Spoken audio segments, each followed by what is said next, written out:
Hi everyone, I know I've been posting kind of inconsistently recently, but I actually have several things filmed and I just need to edit and get things posted. I'm really looking forward to doing more videos in December than I have been doing. It's something I've really missed the last couple of months. What I want to do today is a wrap up of basically my fall reading, so I'll go through everything I read September through November.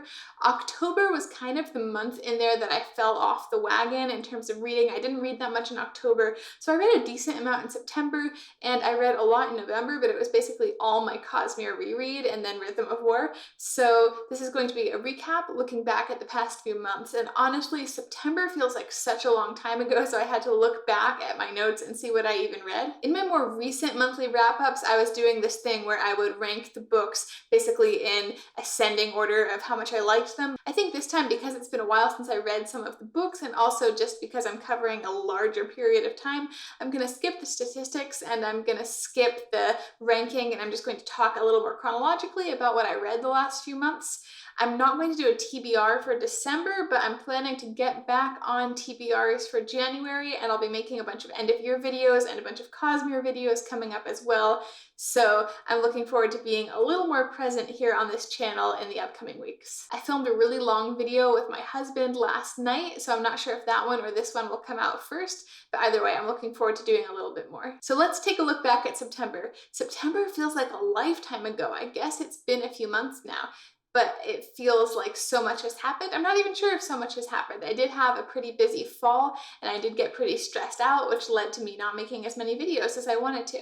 The first thing I read in September was Senlin Ascends, which I loved. I did a review of that back then. I just never got around to filming my September wrap-up, so you can go and watch my review of Senlin Ascends if you want to know a little more about my thoughts, but definitely highly recommended if you want a fantasy that's a little bit different, something very original, very interesting, very beautiful use of language. In September, after Senlin Ascends, I did that thing where I read a few YA books, even though I tend to not enjoy them that much because I can get through them pretty quickly. I have a problem with YA books. If you've been watching me, you know the problem is I always think they sound really interesting, and then I'm generally disappointed in the writing, and basically I just don't enjoy them as much as I'm expecting to. I actually had a pretty good YA experience in September. I liked the two books that I read way more than I expected to, actually. The first YA book I read in September was The Kingdom of Back by Marie Lu, which tells the story of Mozart's older sister with some fantasy elements. I would be so hesitant about reading any books that really have to do with music or musicians, especially a YA one, because I'm a professional musician, and it's just something that usually the more you know about a subject, the harder it is to read an author's take on it. Even if they do a pretty decent job, there are always going to be things that just don't ring true to you when it's your field of expertise. But I actually know there are a few other booktubers who are also professional musicians, and they actually recommended this book, so I decided to read it anyway, even though I don't really like YA and I don't really like books about musicians, and honestly, it was pretty good. I think that Marie Lu definitely did her research into the time, into Mozart's life. It felt like a well thought out, well researched book. The execution was pretty good as well. For me, a YA writing style is sometimes just not what I really enjoy, but it was easy to read, and I did like how the book progressed. The portrayal of musicians in the book was okay. Honestly, I see why people were okay with it, because it was actually not a huge component of the plot, all things considered. There were not a ton of descriptions of music or of playing or things that might seem kind of wrong. So there were a few things in there that kind of I noticed, but honestly, I thought it was pretty good. I was impressed by the research the author clearly did into Mozart in order to write this book. Years and years ago, I definitely read some sort of historical fiction about Mozart's sister. I can't remember what it was called. It wasn't that great. I generally feel like I preferred this book by Marie Lu, even though, well, maybe because it had this additional fantasy element, and I thought it was better written than whatever I read back then that I obviously can't even remember the title of. The other YA I read in September was Girl, Serpent, Thorn by Melissa Bachardoust. I hope I said that right. This is another one that is exactly the kind of YA that I usually go for and then get disappointed by. It's a non-Western fantasy setting. It's basically a fairy tale retelling or fairy tale inspired story set in a Persia type setting, drawing pretty heavily on Persian mythology. This is the kind of thing where it seems like it should tick all my boxes, but then I get disappointed. But honestly, again here, I was pleasantly surprised. There were things about this book that I didn't really like. Generally, the characterization I thought was kind of weak, but the plot actually managed to kind of interest me. It was interesting for me to see the use of Persian mythology in this book because one of my favorite series recently, the Daevabad trilogy, uses a lot of Persian mythology along with other Middle Eastern mythologies in its fantasy setting. So this book, Girl Serpent Thorn, was pretty much exclusively using Persian mythology, and so I could see a lot of the same concepts getting repurposed in a totally different way, and it was kind of fun to see that because it's a subject that I've learned more about in the last year or so. And I liked the way the author did it. A lot of times with YA books in these kinds of settings, I tend to feel like the world building is pretty glossed over or is not really explored, and I definitely got a sense of depth in this book.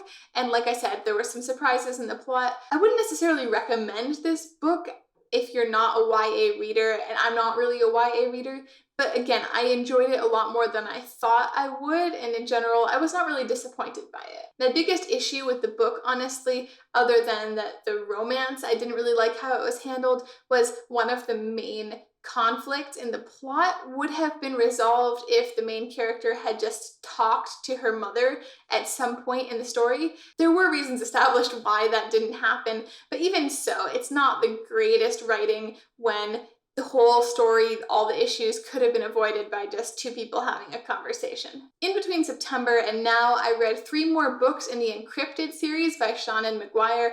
I don't remember exactly when I read each book, so I'm just going to talk about the 3 of them as a whole because there are 10 books in this series, and I don't think I really want to talk or do a review about every single book, but I am totally loving this series. It has been a really great series to read in between when I'm reading longer and heavier books. Each book is fairly short and just quite light and enjoyable to read. I know I've talked about this series before. The premise is that there's a family of cryptozoologists, basically monster hunters and monster experts, except they are basically trying to help the cryptid population and protect it from another order that wants to destroy it, as well as generally solve mysteries and help the cryptids integrate with humans. It's a very funny series, a lot of lovable side characters, recurring characters. There's an amazing tribe of talking mice. You really have to read it to appreciate it, but this has just been such a fun series. If you like Seanan McGuire, or you're not sure but you like fun, long-running series, I really highly recommend this series.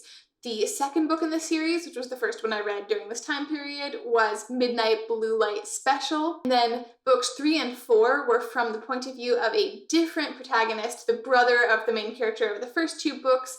Those were called Half Off Ragnarok and Pocket Apocalypse. I really enjoyed all 3 of those books. I'm excited to keep reading the series. It's a fun thing to just throw in there in between reading other books. My husband is reading it right now and he's really enjoying it as well. I think my favorite so far out of all 4 was probably the second book, but I really enjoyed all of them. It's hard to pick favorites. I'm also really looking forward to trying other series by Seanan McGuire, but this series is already 10 books, and I feel like I should probably finish the Incryptid series before really getting into some of her other long-running series, because I think most of them are pretty long. Also, I think still in September, I read Valor by Gwynne. This is the sequel to Malice. I had really high expectations for this book. Malice is a book that I had kind of mixed feelings about at first, and I didn't think it was perfect, but I was super hooked on it by the end, and it just really ended with a bang, a ton of action, really exciting. I really wanted to know what happened next.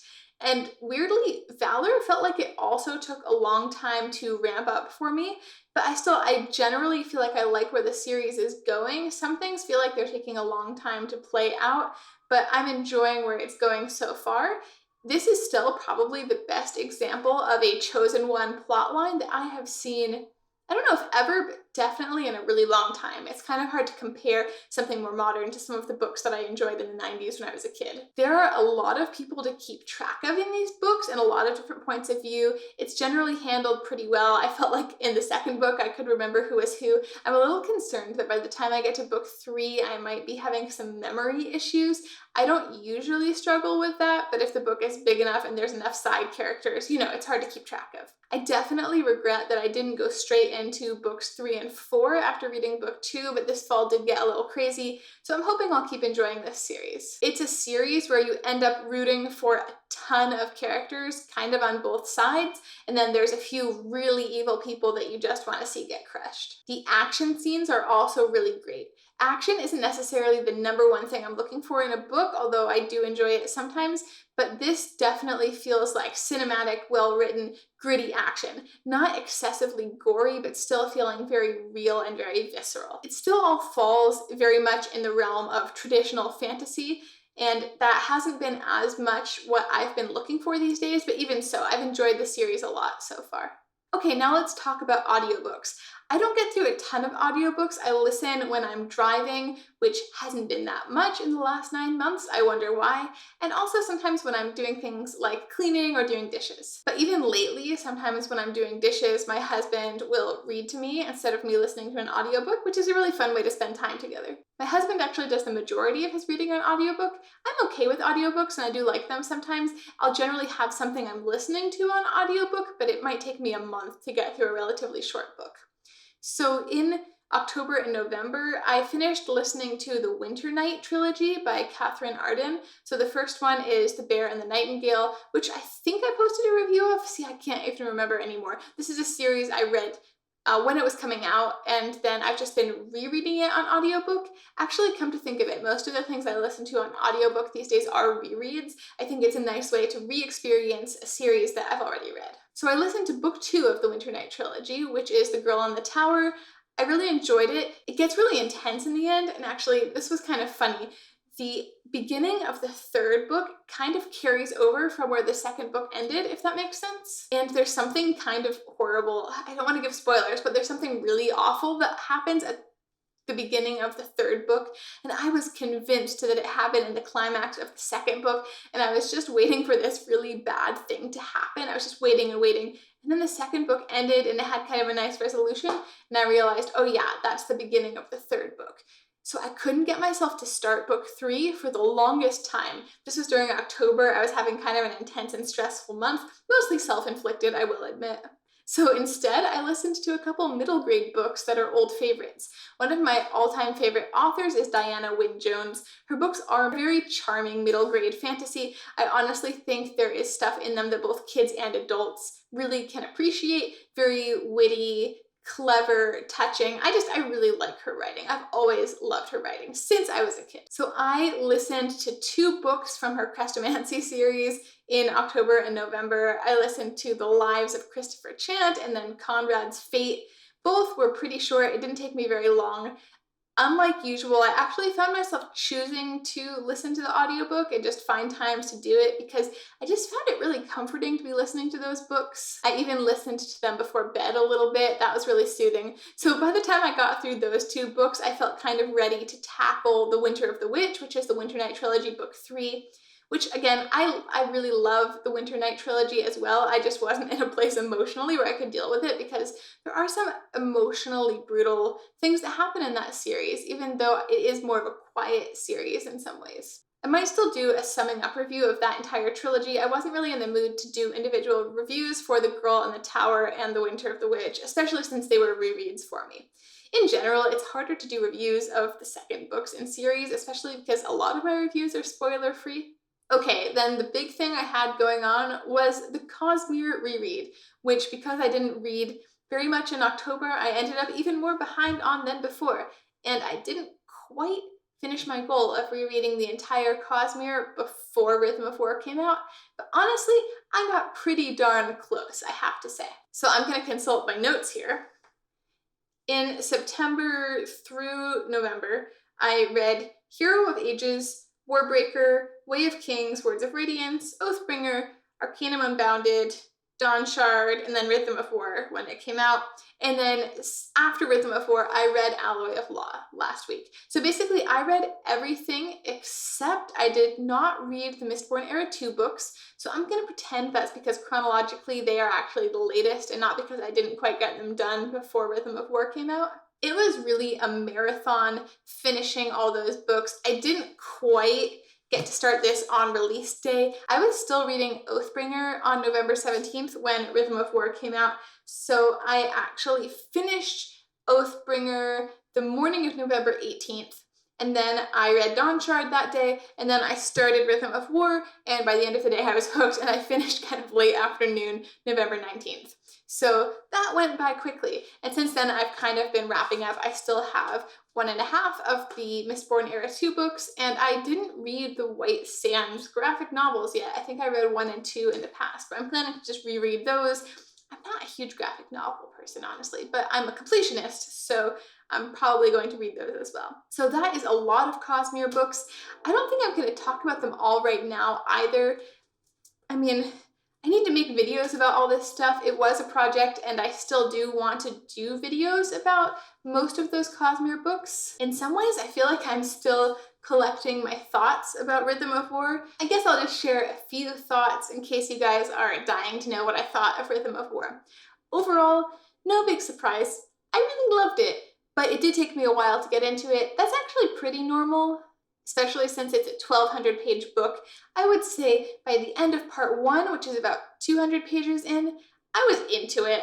There were some things in part 1 that took me a while to get into. There were definitely some character arcs in this book that, this is pretty typical for Sanderson too. There were times where I was not enjoying the arc while the character was in it, but the payoff was so great that I honestly felt like afterwards I couldn't really complain. Also, I would say by the time I finished part 2, so about 400 pages in, I was so hooked that, as I mentioned, I finished this book in about 24 hours. I just couldn't put it down, and I probably should reread it sometime soon. I've been hearing snippets of my husband listening to the audiobook, so that's been pretty good because it's a little bit slower, and he's been really good at catching all sorts of Cosmere stuff that I didn't really quite notice.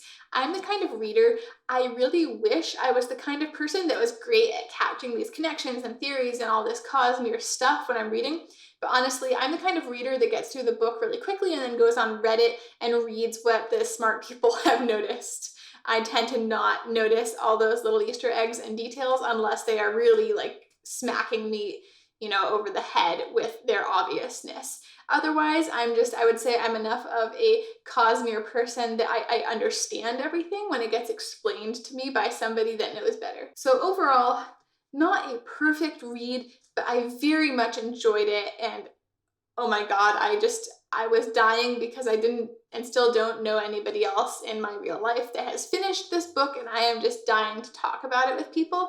But also I've been kind of avoiding watching reviews and videos for it. I don't know, I was a little overwhelmed, but it was really great. I definitely don't regret having done that entire Cosmere reread. I feel like this is the book where everything really started bringing those other Cosmere books and other elements into the story. I was the most glad that I had reviewed and refreshed a lot of my memory of the other books pretty recently, and not just the other Stormlight Archive books. But it was pretty intense because I read most of the other Stormlight Archive books also in a couple of days each, so my brain was pretty tired by the end of all of that. Still, it was a fun journey. I love Brandon Sanderson. I have lots of other Cosmere related, mostly review videos planned, so stay tuned for those. Thanks so much for watching, and I'm looking forward to posting more soon.